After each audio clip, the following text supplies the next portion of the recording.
Yeah, more part of that peace plan that's, as Donald Trump hailed it, is still being fleshed out. Yet, right now, the guns are silent on day 2 after the signing. More bodies to be released in the coming hours, says Hamas. 4 have been handed over to Israel, with the Israelis handing over the bodies of 45 Palestinians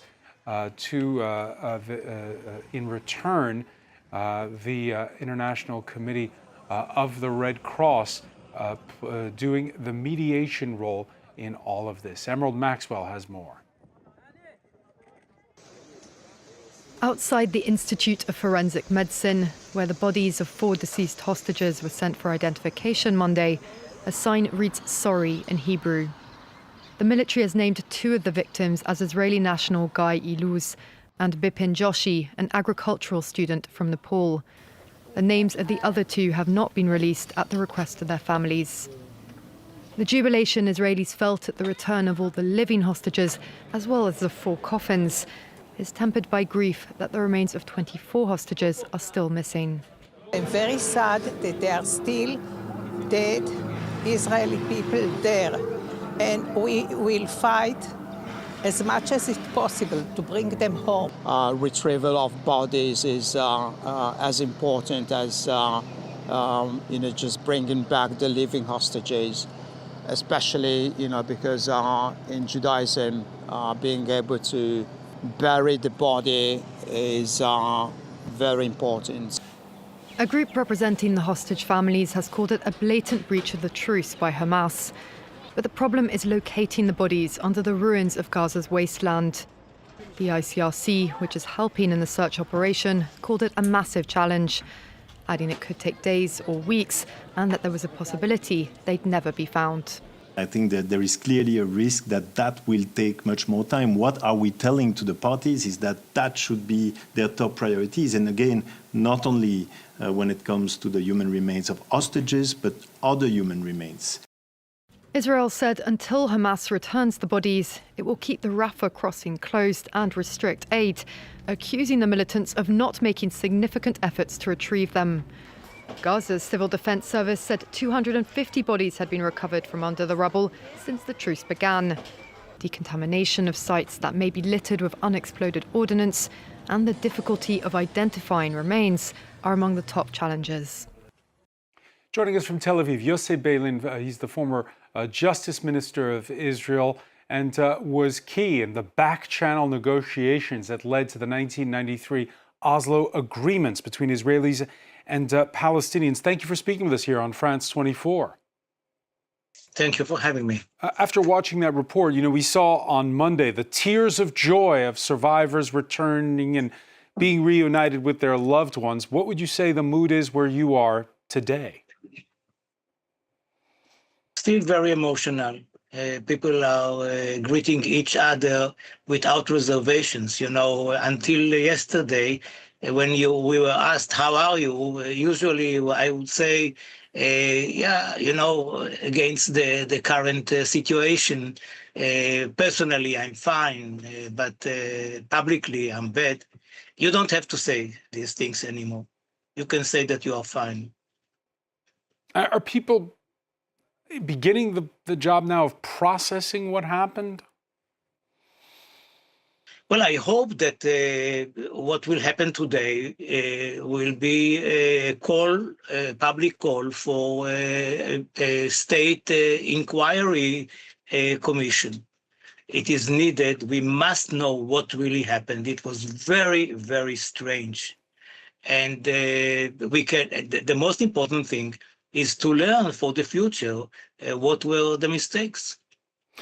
There was the contrast between the images of reunited families and the scenes inside of the Israeli parliament on Monday. They were all about Donald Trump, and then we saw the signing ceremony in Egypt.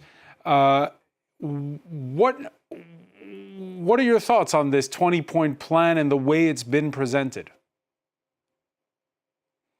A little bit strange because the Israelis were not involved, to the best of my knowledge, in molding this paper, but it was offered to Netanyahu, who apparently suggested some changes, and that's all.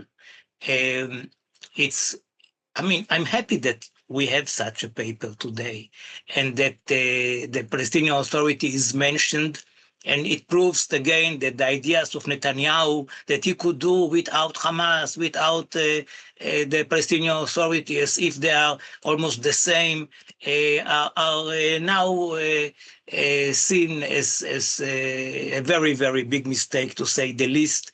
And also the Palestinian state or statehood is mentioned, something that he totally rejected in the last years, although in the past, as you may know, he supported it. So the paper is important. It is very general. We will have to actually deal with it every day and interpret it in the right way. And there may be some different interpretations. But generally speaking, I must say that President Trump surprised me with what he suggested, and he was very, very tough on all the parties, and they were ready to accept it. They were ready to accept phase one, and he put pressure on them for that. The phase two, the part that you know well about from your experience of trying to formulate some kind of framework for peaceful coexistence, that's a lot tougher. Does it matter, the fact that it's all still a bit fuzzy? Yeah, it is. It matters. But the fact that it is there, and there is a roadmap, although without dates, towards a Palestinian statehood, is very, very important, including what is said there about the demilitarization of the Gaza Strip, and the commissioning of the Hamas, and moving the Hamas leadership outside of Gaza. They will do whatever they can in order to prevent it. So we are going to see some clashes or conflicts with Hamas. But the good news is that President Trump succeeded to bring Turkey into the picture. And although Turkey is very much anti-Israeli and became also anti-Jewish, I'm speaking about Erdogan, they are very influential on Hamas. So once they are in the tent and they are ready to accept all the principles of President Trump, I believe that they may play a positive role, like I presume that they play today, when we found out that only 4 coffins were handed over to Israel. And now, as you said before, it was changed to 8. So they may have influence on Hamas, something that the United States doesn't have. And hindsight is 2020 in your case. What advice would you give to the Israeli side to keep this process on track, particularly if you, as you said at the outset, they weren't involved in it at the beginning? They don't own this project. Well, I'm not sure that the current government will accept my advice, but my advice to the Israelis is to replace their government. Replace their government? Is that going to happen anytime soon? Election's not planned until next year. Right. It is less than a year from today, and it may be even earlier because, as you know, Netanyahu doesn't have a majority as we speak. He lost his majority. So things may change. Maybe Netanyahu himself will change. He was in another place years ago. He supported the Trump plan of the 2-state solution in January 2020. And I think that we, the center left, should support him if he goes towards a two-state solution and gives up on his very strange partners from the lunatic right. Is that what's happening? Is the opposition offering Benjamin Netanyahu a lifeline to quit his alliance with far-right settlers? Not exactly. I mean, the opposition is suggesting him a safety net, which is limited in time.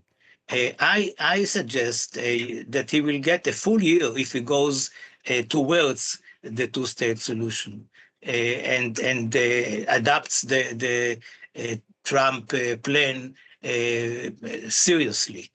I'm not sure that this will be the decision of the opposition. So what I can do with some chance of success is to advise the opposition to suggest to him a full year. You mentioned earlier how Donald Trump surpassed your expectations in forcing us to get to this point. Trump, who was accused of emboldening the forever war camp when he talked about Gaza on the Riviera project. That project doesn't exist anymore. Instead, he's now shaking Mahmoud Abbas's hand like he did on Monday in Egypt. What changed? What happened? Presumably, people told him that it was idiotic. All right, we'll leave it there. Yossi Beilin, I want to thank you so much for joining us from Tel Aviv. Thank you for having me.